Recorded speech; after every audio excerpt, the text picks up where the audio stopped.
First of all, welcome to Magic 102. My name is the Madd Hatta. It's Classic Cuts and Konvoz. We do it every Thursday, Throwback Thursdays, and I'm talking to the great, incredible, iconic Melvin Riley from Ready for the World. Thank you for talking to me, man. I appreciate you so much. Great to see you. I'm going to jump right into this, man. I've been thinking about this all night. I have not seen a biopic. I haven't seen a behind the music. I haven't seen the story. I'm ready to see the Ready for the World story. What's the holdup and why haven't we seen it? Well, actually, they're doing a documentary. Oh, okay. Which documentary is pretty much done. And when I say this documentary is like nothing you've ever seen, man, it is so powerful because you got a lot of Hollywood heavyweights showing a lot of love and respect on how we influenced a lot of the things that they have done in their lives as well as their career. So that's something that's taken, man, it's taken storm. It took the group by storm because it's really good. It's just a matter of them working out the details and getting this thing out there on the big networks. I'm glad. Okay. So do you believe that there was a time, because this happens to every group, it happens in music. There's a time when you're super, super hot and then there's this lull period. What's occurred where you think there's this, people want to know about Ready for the World. They want to know about Melvin Riley. And when did it start happening where everybody is starting to refine groups like yours? Like certain songs never go out of style. You can play old Sheila, you can drop it at any time. And it's a party starter still to this day. But I know that there becomes this period in time where, you know, you get lukewarm and then all of a sudden you're like, okay, I'm doing shows every weekend. What's going on here? You know, the good thing about it is usually not the talent. You know, it's usually not the music nor the talent. It's the algorithms, meaning the people that are responsible for taking care of business. Sometimes take care of business, sometimes they don't. Usually the artists are pretty much ready to roll, get out on the road, put the albums out. But you got record company executives that leave labels, they stay at labels, then they get a job here, and then you're the artist still stuck on that label. And then people are like, well, what's going on? Well, we're ready to roll. The music is ready, but now we got a new president at the record label. You know what I'm saying? So certain things like that happen, you know, with a lot of artists. And it's usually the algorithms of the people that work there at the record label. As for Ready for the World, you know, we did not do behind the, what is it? Behind the song. Right. They requested for us to do one song. And this was many times. And I guess we never got together to pretty much put that together.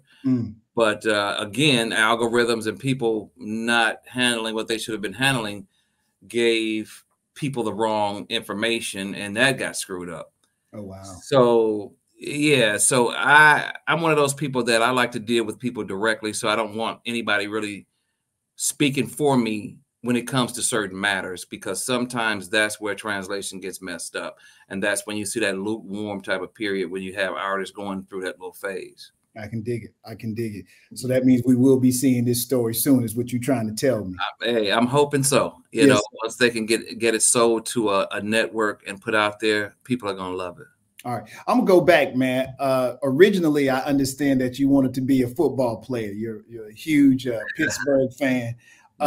What happened, bro? And how does music mix into all that? Because one day I'm gonna play football, but maybe I ain't grown the way I think. And oops, 17, I fall into this group, and next thing you know, we're signed, and life takes this pivot that you don't know, because you come from a background of educators. So you know, you don't go in that direction that mom and dad and the family are expecting. All of a sudden, you on a stage and putting out records, and you're like, we don't know what happened to our baby. Yeah, right. And it happens that way too. Yes, sir. You know, God blesses us all with a talent, you know, and sometimes we want to do something different, but that thing in you is what pretty much you're good at a lot of times. Like Michael Jordan, I use him for instance, wanted to be a baseball player. Yeah. But his talents was so superior in basketball, he had to roll where his superior talents took him. I dig it. And, you know, and my first love is football, you know, and reality set in because I did stop growing.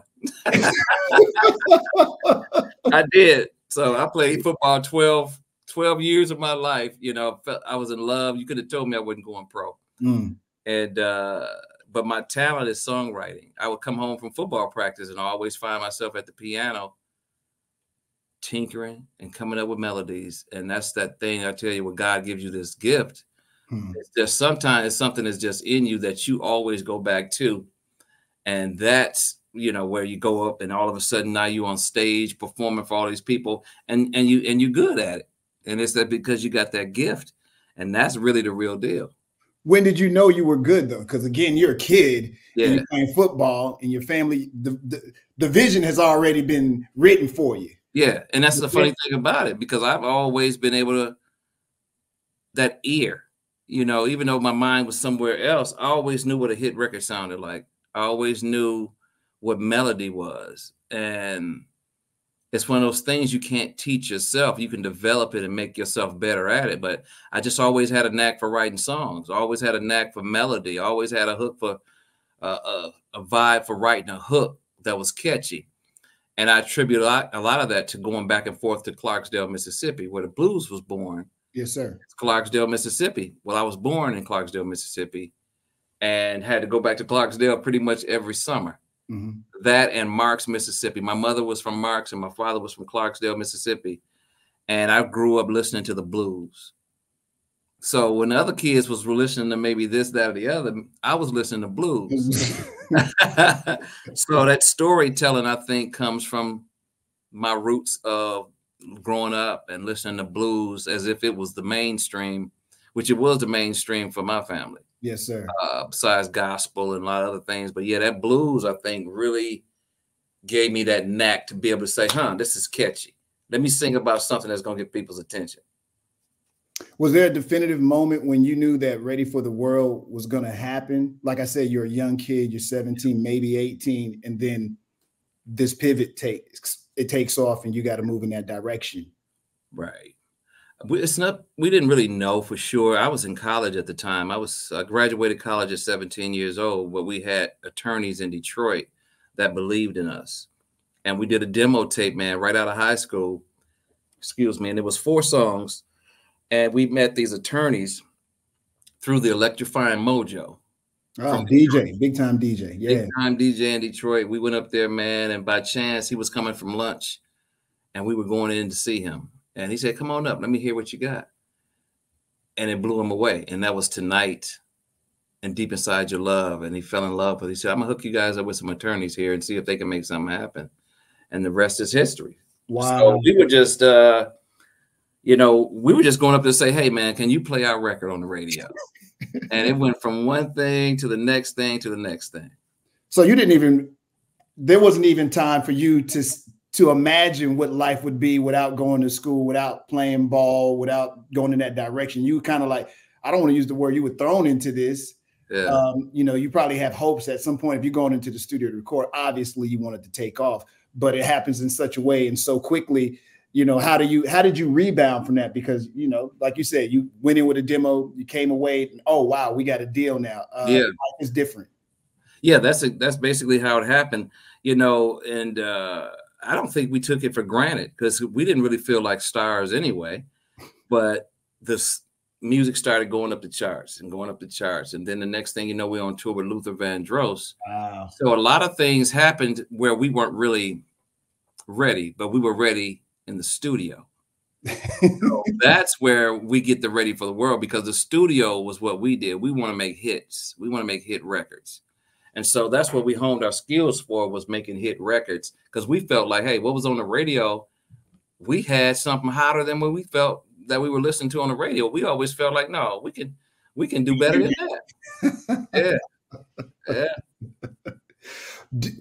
Was there a particular song that you knew was going to be the one after the deal is signed? Is there a particular song you're like, oh, I know this one is, we're out of here? The first one I thought was Tonight, because of the lyrical content of Tonight. I knew that we would catch people's attention. So, and we got banned on a lot of stations at the beginning. Really? Yeah, because Tonight, at that time, it was different. I remember. And people weren't singing, girl, you so wet, you can barely wait. So wow, radio, like, wait a minute. How old are these guys? And so we got banned in the beginning, and then eventually we signed with MCA Records, and they did what they do. Right. And we got that radio airplay, and Tonight made us popular. but we always knew we had Oh Sheila in the back. We always knew that, man, we got this bomb hit. And the DJs told us that. They're like, yeah, you guys came out with Tonight and Demon Side Your Love. When are you guys going to release Oh Sheila? And they kept asking that. So that gave us an indication that we got a bad boy on our hands. When we release Oh Sheila, let's see what happens. And #1 Billboard, 4 different charts. And you already knew that song, like that, and that's still a classic, like I said, to this day. By the way, I've heard you say something about this story. Oh Sheila, who's about? Why did Sheila E?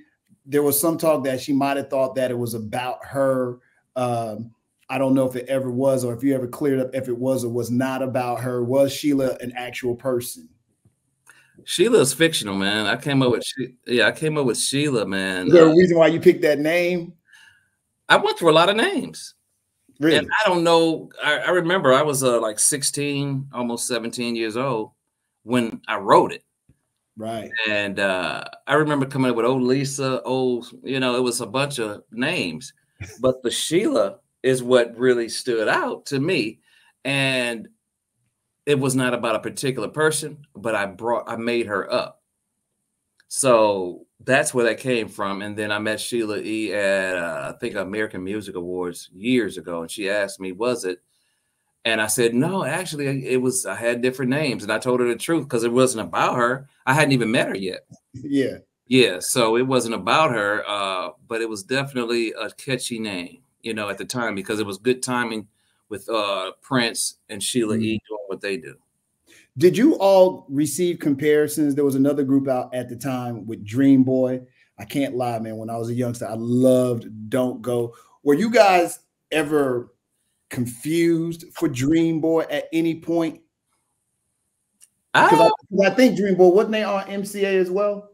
No. Dream Boy came out before us in Detroit. And I'm glad you mentioned that, because Jeffrey Stanton and I hooked up in Vegas about 4 weeks ago, which is the lead singer of Dream Boy. He came to a show that we had out in Vegas about 4 weeks ago. Wow. But no, we didn't really get any confusion, I don't think, back then. It was kind of a distinct thing. And they may have said, well, is it Dream Boy? Because you guys kind of remind, which I could have. Tonight came out, and then Dream Boy was out there as well. But we never really got a lot of that confusion. Not even with comparable sounds at the time, like, oh, it sounds like Prince or anything like that. And I guess, we get the confusion of a lot of things. Like, a lot of people thought, oh, Sheila was Prince, and the vibe was that Prince type of vibe back in the 80s. Yeah, but there was no distinction except for the Oh Sheila, where when it first came, people thought it was Prince. Got you. Yeah. Here's another crazy one: digital display. As we are in this computer digital age now, when you wrote that, the song seems to be premonition, I guess. Did you know that, because to me, it's you, Roger had Computer Love, and I'm like, man, did these guys know something that the rest of the world did not know? We thought it was cute songs. You grow up with a kid, it's just a cute song. Right. You don't really have a grasp of what digital computer, you've heard the word thrown around, but now, we live in a world that is completely digital. Yes. And computerized. Did you see that, or this is just happenstance? No, I think Greg Potts, my keyboard player at the time, wrote digital display. And there was an artist at the time called Thomas Dolby out. Oh, yeah. She blinded me with science. And all of that. So Thomas Dolby, I think, influenced Greg in that direction of, this computer, techno, digital world is going on behind the scenes. And only a few people grasped that at the time in the 80s. And I think what Greg was influenced by was that Thomas Dolby electronic digital sound. And I think that's where he resonated that digital display and came up with that digital vibe. That was a dope song, man. Well, all the Ready for the World stuff was completely dope. Did you have were you more aligned with your up tempo music, or were you really like, I like when we just break it down and we just do the ballads? No, man, I'm versatile on that, man. I love going fast, slow. if it's a hit, it's a hit to me. It doesn't matter if it's a fast song or slow. Like right now with my new project, my up-tempo stuff, people are going to be like, wait a minute, this guy is how old? And he's sounding like, but it's all about the hit record with me. It's not about an age with me when it comes to music. It's about great music. And so I can go fast or slow, either one. As long as it's a hit record, I'm good either way. You have not slowed. Nothing has stopped you. You've been moving since this is the lane you got in life. This is what was chosen or you chose. And you continue to do it. You continue to release music. I know the new one's called Sugar Daddy. So we got to get into what the Sugar Daddy is all about. But you've not stopped. And I believe at this point, I could be talking out of turn, that you don't have to do it at this point. But your love for it is so deep. It's like you wake up in the morning, you got to do it. Yeah, it's still in me. It's still that hunger, that vibe to create great music. And that's really the main thing. I've been in it a while. I enjoy what I do. And it's still in me. I still can do it. It's like that Tom Brady thing. Like, why is Tom Brady still playing ball? Knew he still had it, And so I know I still have it, and I'm going to definitely give it to him. There's not a date for you to say, I've done it. Let's retire this year. I did say that at one point, and then I keep coming up with these jams. So the game won't let me go. Right. Let me go. I get down and I get on the keyboard and I come up with this melody and this hook. I'm like, oh, the world got to hear this. That's, I love great music, and we as artists hear all the time, oh man, when y'all gonna do something, man, this new music is whack. This new music ain't. Yeah. And I don't say too much about it other than let us just give you all this real music. And that's what's making us so relevant again. Yeah. The older artists is that people are like, man, we get it. We miss the real deal. We miss that old school, real hooks, real melodies, real vocals, real lyrics. And I think that age group wants that back. And that's what's making us relevant. Mr. Melvin Riley, Ready for the World. Are you ever surprised that you're able, like, have you ever looked like, wow, look at me, man. I've been doing this literally since I was a baby. Here I am. I'm still doing this thing that I love to do, man. And new generations find you. You might be doing a concert and you got this 18-year-old kid saying every word. You're like, this is crazy. I'm playing for mama, daddy, grandma, auntie, kids. Love it. And that's that good thing, that good music that makes people move.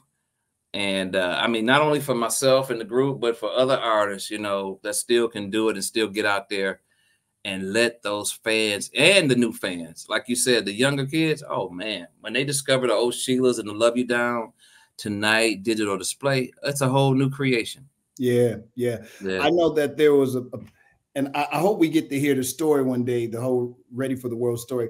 A lot of people don't know some of those songs you totally did by yourself. There was no group. Was this coincidental, accidental? Because I know sometimes, the music business, like, that's the one right there. The other ones, but that's the one right there. Or is it, I was always the driving force behind the group? To be honest, I've always been the driving force. Me going into the studio and writing songs, the way it works is we all have these home studios and you create a song. And when you're in a band, you say, hey, we're going to have a meeting and hear what we came up with. And a lot of times I would be the main person that came up with the majority of the songs because I stayed in the studio. And my songs, the record company would just go crazy over Love You Down, Tonight, Oh Sheila. And so when you are an artist that can play all the instruments, create it, do all, then you have the group come in and say, hey, what can you add to this? And can you replay these parts? And a lot of times, not everybody has your same work ethic. I dig it. And I'm not speaking out, bad about anybody. It's just some people in a group have a hell of a work ethic. And mine just happens to be through the roof to where I'm steady in the studio coming up with stuff. And so I have a lot of songs during this time when we were with a group. And so my songs were the songs that were picked not even by the record company so much, but as the group as well. Wow. And I ended up, can he do it like this? I would do a demo. I would tell guys to come in the studio, do your part. And sometimes they would come, sometimes they wouldn't, but I had to keep going. Yes, sir. And that's how you end up getting songs all done by yourself, and the record company puts it out. Did it ever cause animosity? And I know that's part of the story, but yeah, it quietly, but never, because they understood, well, we still eating off this song that Melvin did all by himself. So, you know, we all eating, so let's yeah. So, you know, if there was any animosity, it was a quiet animosity at the time. Do we get the opportunity when you perform live? I know this Melvin Riley can do all of it anyway, but do we ever get the opportunities to see when you bring the guys back together and perform as Ready for the World as well? Even though I know it's your voice, and you know, right. Well, me and the bass player John Eaton, we tour together now. Okay. Yeah, so we do shows, and you know, under Melvin Ready for the World featuring Melvin Riley, or Melvin Riley and Ready for the World. A lot of the fans want to see the real lead singer, the original writer and singer of a song, and that's what we give them. Yes, sir. And that's why I put out a notice years ago, because promoters have been fooled a lot of times thinking that they're getting Melvin Riley and Ready for the World. But how can I put this? I put out a thing years ago and said, if it's not saying Ready for the World and Melvin Riley, or Melvin Riley Ready for the World, then that's not me. I'm not going to be at that show. Gotcha. And I made that clear so the fans wouldn't be upset. And then my management started getting a lot of letters about, we went to the show and we thought Melvin Riley was going to be there. What's going on? Melvin Riley's supposed to be at the show. And then my management refers them to saying he put out a notice years ago stating that if it doesn't say Melvin Riley Ready for the World, he's not going to be there. Yeah. And that's, yeah. And I had to let them know. Some promoters got the message, some didn't. And, you know, it is not my fault. I can't call every promoter and tell them. I posted it out there and let them know that's what was going on. So when you want to book Ready for the World and you want Melvin Riley, it has to say Melvin Riley and Ready for the World, or Ready for the World featuring Melvin Riley. Okay.